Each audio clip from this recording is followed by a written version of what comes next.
تلنگانہ کے دل اور ورنگل کی اس تاریخی سرزمین پر ایک ایسا مقدس آستانہ ہے جہاں مذہب اور ذات پات کی تمام دیواریں گر جاتی ہیں۔ قاضی پیٹ میں واقع حضرت سید شاہ افضل بیابانی رحمۃ اللہ علیہ کی درگاہ صرف پتھروں کا ایک مزار نہیں، بلکہ یہ محبت، انسانیت اور روحانی طاقت کا ایک ایسا مرکز ہے جو صدیوں سے بھٹکے ہوئے انسانوں کو سیدھا راستہ دکھا رہا ہے۔ 18ویں صدی کے آخر میں پیدا ہونے والے حضرت افضل بیابانی ایک عظیم عالم دین، قاضی اور صوفی باصفا تھے۔ ان کا دل ہمیشہ غریبوں، بے سہاروں اور سچے طلبگاروں کے لیے دھڑکتا تھا۔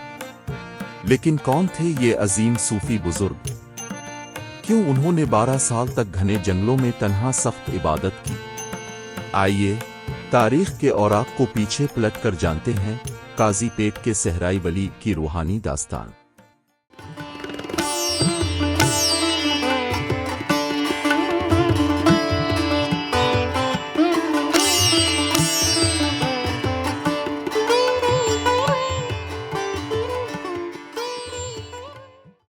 ولادت بعادت اور بچپن کی کرامات۔ حضرت سید شاہ افضل بیابانی رحمۃ اللہ کی ولادت 1795 ہجری میں علماء اور صوفیہ کے ایک پاکیزہ گھرانے میں ہوئی۔ آپ کا نسب مبارک راست سرکان دو عالم حضرت محمد مصطفیٰ صلی اللہ علیہ وآلہ وسلم سے ملتا ہے۔ بچپن ہی سے لوگوں کو یہ احساس ہونے لگا تھا کہ یہ کوئی عام بچے نہیں ہے۔ آپ کے بچپن کا ایک مشہور واقعہ حیدرآباد کا ہے۔ جب آپ صرف 4 سال کے تھے تو دوسرے بچوں کے ساتھ مٹی میں چھوٹے چھوٹے گڑھے کھود رہے تھے۔ تمام بچوں کے گڑھے خشک تھے، لیکن جیسے ہی ننھے افضل نے مٹی ہٹائی، ان کے کھودے ہوئے گڑھے سے میٹھا اور شفاف پانی جاری ہو گیا۔ یہ دیکھ کر بزرگوں نے پیش گوئی کر دی تھی کہ یہ بچہ پیدائشی ولی ہے۔ اپنے ابتدائی دینی تعلیم اپنے والد گرامی حضرت سید شاہ غلام محی الدین بیابانی سے حاصل کی اور بہت ہی کم عمری میں قرآن، حدیث اور تصوف پر مکمل مہارت حاصل کر لی۔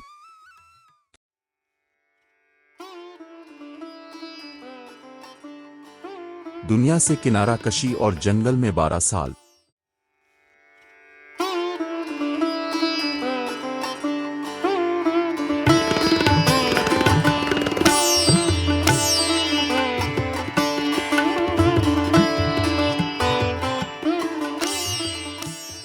جوان ہونے پر آصف جاہی حکمرانوں نے آپ کو ورنگل کا سرکاری قاضی اور قاضی پیٹ کا جاگیردار مقرر کیا، لیکن دنیاوی شان و شوکت اور عہدے آپ کے لیے کوئی معنی نہیں رکھتے تھے۔ آپ نے شاہی محلوں میں رہنے سے انکار کر دیا اور ایک عام مٹی کے جھونپڑے میں رہنے کو ترجیح دی۔ آپ کو بیابانی کا لقب ملا، جس کے معنی ہیں جنگل ویرانے میں رہنے والا۔ عشق الہی میں ڈوب کر حضرت افضل بیابانی نے دنیاوی زندگی کو ترک کر دیا اور بٹوپلی کے گھنے اور ویران جنگلوں کی غاروں میں تشریف لے گئے۔ وہاں اپنے پورے 12 سال تک بغیر کسی دنیاوی سہارے کے سخت عبادت اور ریاضت کی۔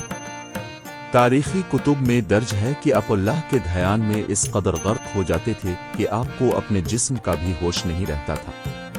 آپ مہینوں ایک ہی جگہ بلا متحرک بیٹھے عبادت کرتے رہتے، یہاں تک کہ آپ کے جسم مبارک پر دیمک نے اپنا گھر بنا لیا تھا، لیکن آپ کو اس تکلیف کا ذرا بھی احساس نہ ہوا۔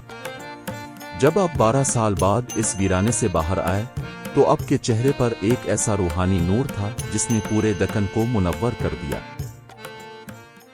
سادگی، کرامات اور باہمی اخوت۔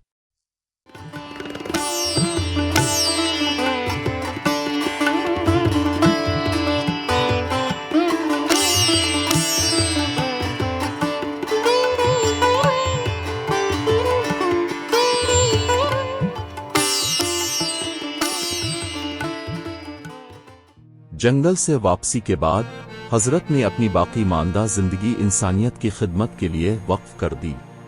آپ نے کبھی امیروں یا درباریوں کو ترجیح نہیں دی۔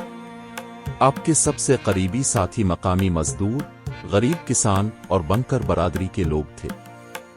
جب برطانوی افسران حیدرآباد کے نواب اب سے ملنے آتے تو دیکھتے کہ اتنا بڑا صوفی بزرگ کسی غریب بنکر کی جھونپڑی میں ننگی زمین پر سو رہا ہے اور سر کے نیچے ایک پتھر کا تکیہ رکھا ہوا ہے۔